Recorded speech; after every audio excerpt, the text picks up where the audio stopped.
Watch some of these boxing events that are on. I mean, Showtime is fucking horrible.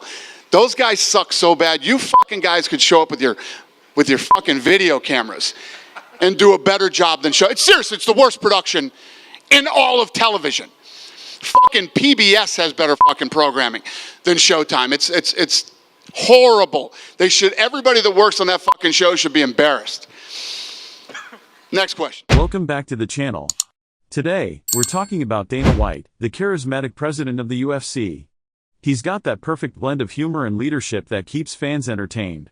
Seriously, his comedic timing is on point, and his viral moments are legendary. All the stuff that's being talked about, it's all bullshit by the media.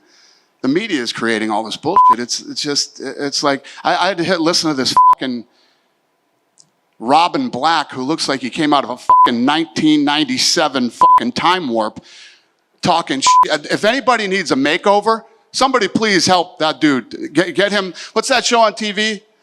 Major Makeover or whatever the fuck it is. Somebody sign Robin Black up for that thing. This guy's out there talking all this shit about, we're just all about marketing, not the best fighters in the world, and all this really stupid shit. So a lot of this stuff's just coming from the media. What's up with mascots wanting to get punched in the face by professional fighters? What do you expect? You want to get punched? I mean, what are those mascot things made out of, unless you're like the Golden Knights mascot. I wouldn't be, I don't even know what the hell he wears, but I'm assuming it's a metal helmet. I wouldn't have professional fighters punching me in the face if I was a mascot. And doesn't seem like the brightest thing in the world. He was talking, I saw something where some fucking wrote a story about I lied to GSP and I probably lied to him. You know about this? No. About Khabib? So this was after they both retired, and he said, Dana called me and asked me if I wanted to fight Khabib, but he didn't have an okay from Khabib saying that he would fight. Well, you got to call somebody first, right? Yes. You got to call somebody first. I don't get them on fucking three-way calling and say, hey guys, what's happening? Would you like to come out of retirement and fight each other?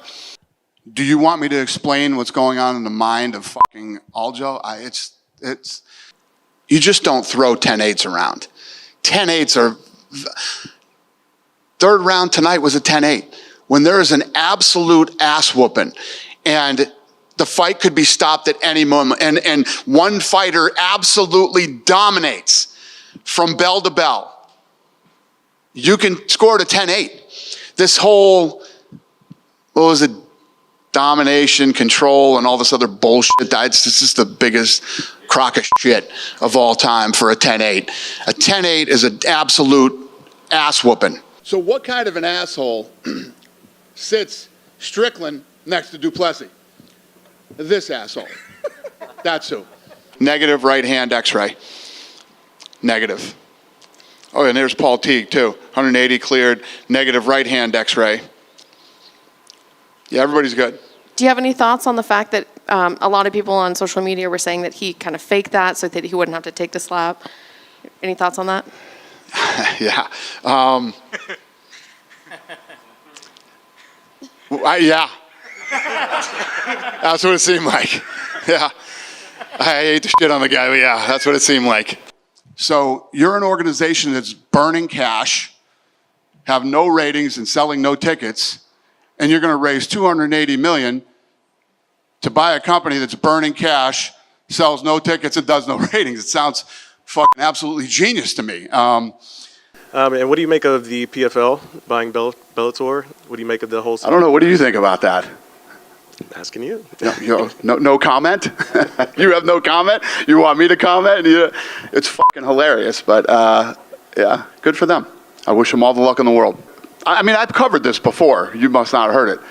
One shitty organization that sells no tickets and nobody watches buys another shitty organization that sells no tickets and nobody watches. Sounds like a fucking winner to me, boy. Right? Woo! What do you think of the TV ratings?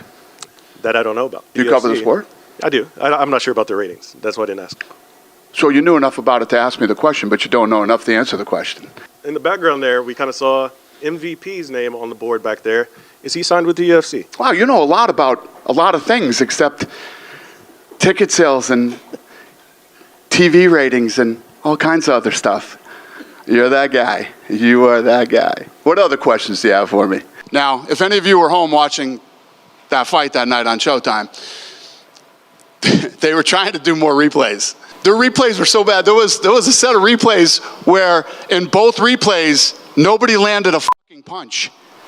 So then you got the commentators trying to talk about what's going on, and they were terrible replays. When you know production, right? These guys are they're a fucking major network. They're supposed to be anyway. Showtime, Viacom, whatever. That's the product that you're putting on. When you know what you're looking for and you know what you're talking about in the production world, there's nobody that can disagree with me that Showtime is a horrible fucking production team.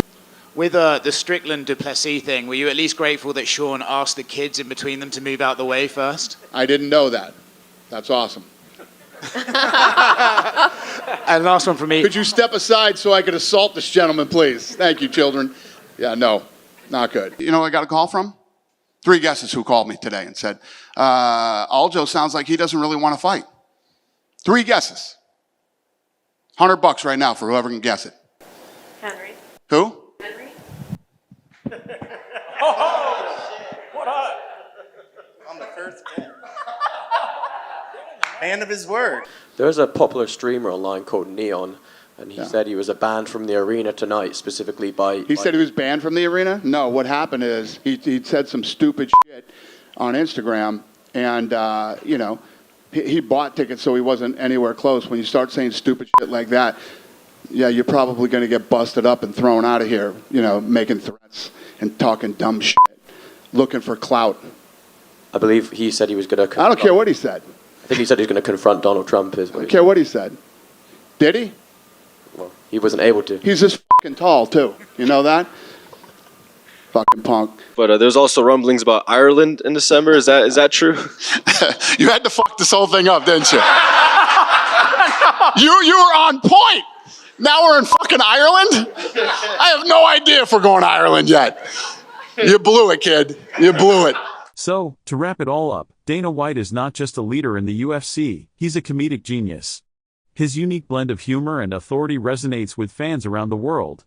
Whether he's cracking jokes or delivering serious news, he knows how to keep us entertained. It's that charm that makes him a beloved figure in the sports world. Alright, folks. If you enjoyed this video and had a good laugh, make sure to hit that like button. Comment below with your favorite Dana White moment because we all have that one that makes us LOL. And don't forget to subscribe for more hilarious sports content. Catch you next time.